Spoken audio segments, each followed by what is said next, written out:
भगवान अपने भक्तों की ऐसी सेवा करते हैं, उनका ऐसा सहारा बनते हैं कि भक्त सोच भी नहीं सकते हैं कि भगवान ऐसा कर सकते हैं। नरसिंह जी को, उनकी कन्या नान्ही बाई को जिस प्रकार से भगवान ने उनको अपनों से भी बढ़ करके उनकी सेवा की,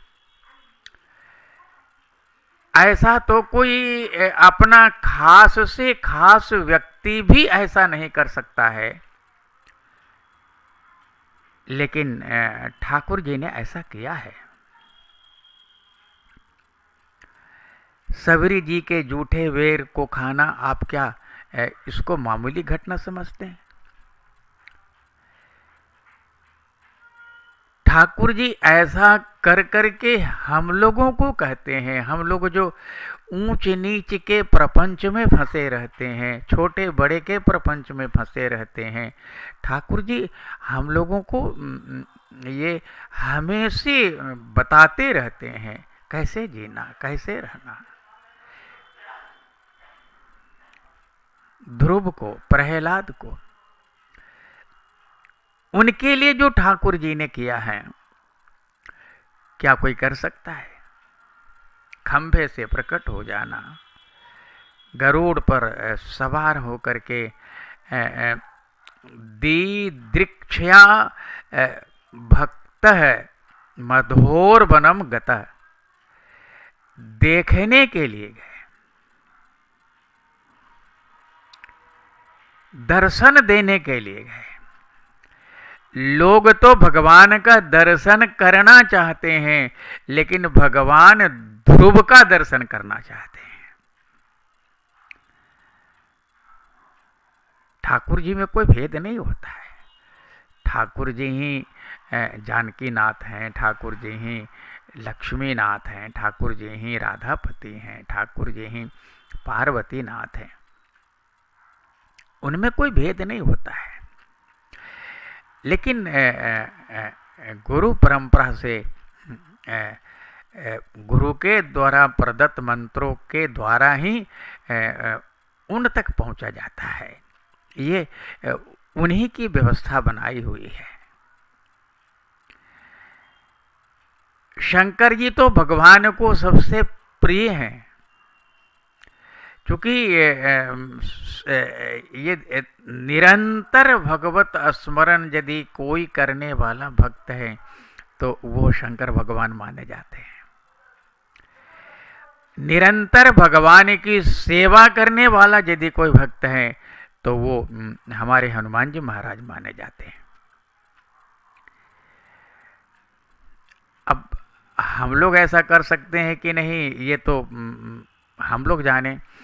लेकिन यदि हम लोग भी ऐसा करें और करने का प्रयास करें तो ठाकुर जी कभी अपने भक्तों से दो जैसा व्यवहार करते ही नहीं हैं। यदि हम भी वैसा बन जाए तो ठाकुर जी हमारे साथ भी वही न्याय करेंगे।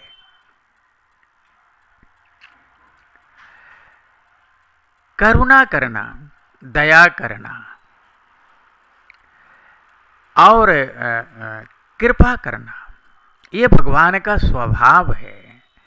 भक्तों को तो छोड़ दीजिए, वो ऐसे भी सभी पर ये कृपा करते रहते हैं, दया करते रहते हैं, करुणा करते रहते हैं और वो सब कुछ देते हैं जो उसको जरूरत है। और फिर अब देखिए, यदि वो सामान्य लोगों पर ऐसी कृपा करते हैं तो अपने जो उनके भक्त हैं उन पर कैसे कृपा करेंगे?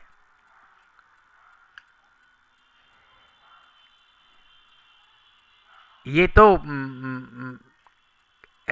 भक्त ही जान सकता है अथवा भगवान ही जान सकते हैं इस रहस्य को जिन पर भगवान कृपा करते हैं, इसको शब्दों में बयां नहीं किया जा सकता है। जब ठाकुर जी जनाबाई के उस रोटी को, रूखे सूखे रोटी को खाने के लिए जनाबाई से आंख बचा करके जब लेते हैं, तो उस समय हृदय गदगद हो जाता है कि क्या ठाकुर जी ऐसा भी कर सकते हैं। हमें ठाकुर जी के प्रति निश्चित रूप से झुकाव रखना चाहिए और उन तक पहुंचने का हर संभव प्रयास करना चाहिए। इसीलिए मानव जीवन है और इसीलिए हमको यहाँ भेजा गया है और हम इस ओर बढ़ें, इसी में हमारा कल्याण है और हमारे सहित सभी का कल्याण है, पूरे विश्व का कल्याण है। धन्यवाद। नारायण।